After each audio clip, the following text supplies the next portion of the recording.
today's video, gagawa na naman tayo ng a day in my life vlog. So, andito nga pala kami sa bahay ng aking biyanan. Dito kami natulog kagabi. May lakad kasi yung stepmom ni Mister at kami muna magbabantay sa aking biyanan na lalaki.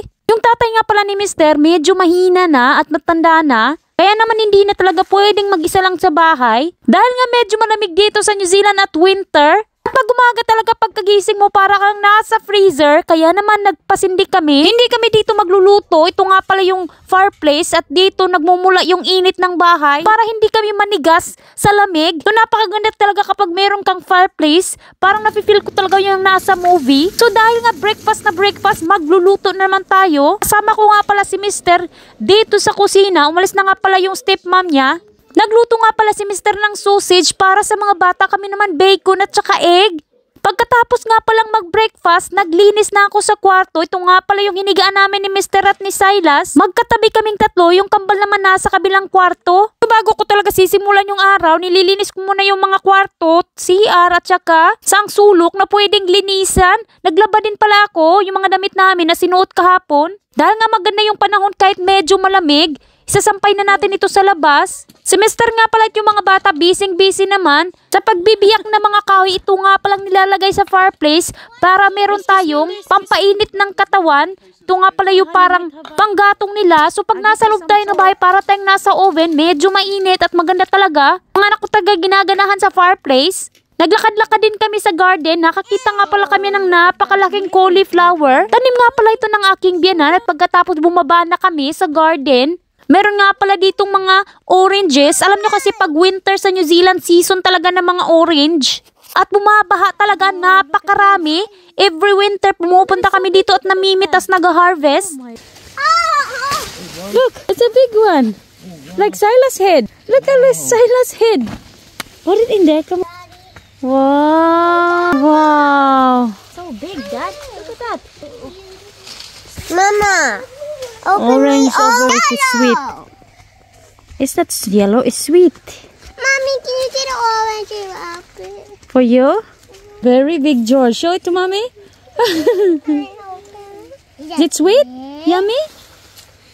Very yummy orange. Yeah. Delicious? Why is the sun? Orange overload. Pagkatapos nga pala namin mamitas ng orange, bumaba kami sa bandang kabila ng garden. Napakarami pa rin orange dito at meron din silang tinatawag na mandarin. Ang mandarin nga pala ito ay ibang uri ng orange pa rin. Parang family pa rin siya ng mga oranges. Citrus family nga pala. So ito nga pala yung paborito ng mga bata, mandarin.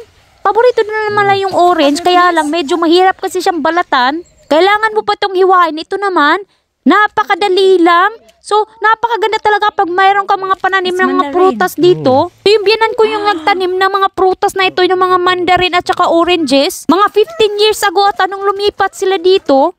Pagkatapos nga pala namin sa garden, bumalik na kami agad. Nag-prepare na ng lunch at ready na kumain. At pagkatapos naming mag-lunch, gusto nga pala ng mga bata na mag-swimming sa spa pool. Napakarami nga palang lemon, hindi lang orange at mandarin. Bumabaha din ng mga lemon dito sa New Zealand ngayon. So nung nasa Pilipinas kami, napakamahal ng lemon. Nag-order nga pala kami ng lemonade one time at 200 pesos ata yung baso. So pagkatapos mag-swimming ng mga bata, napakasarap ng buhay.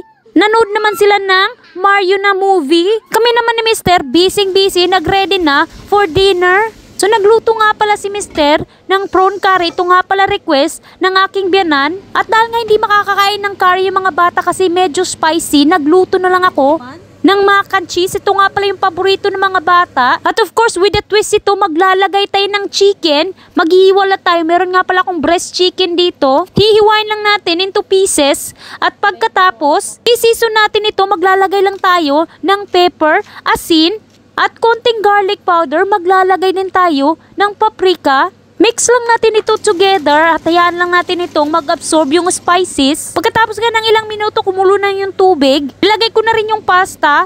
At ngayon naman, magluluto na ako sa chicken na hiniwa ko kanina into pieces. Napakasimple lang, ipapan fry ko lang ito ng ilang minuto. So napakasarap talaga sa pakiramdam kapag both kayo na mag-asawa is nagluluto ng hapunan, nagtutulungan kayo, napakadali talaga ng buhay. Pagkatapos nga pala ilang minuto naluto na yung ating pasta, isi-set aside muna natin ito, i-drain, at ilalagay natin sa ating rectangular shake na Pyrex. Maglalagay din tayo ng konting butter at hahayan muna at set aside muna natin ito. Ngayon naman nagagawa tayo ng cheese sauce. Naglagay nga pala ako ng butter, garlic at saka harina.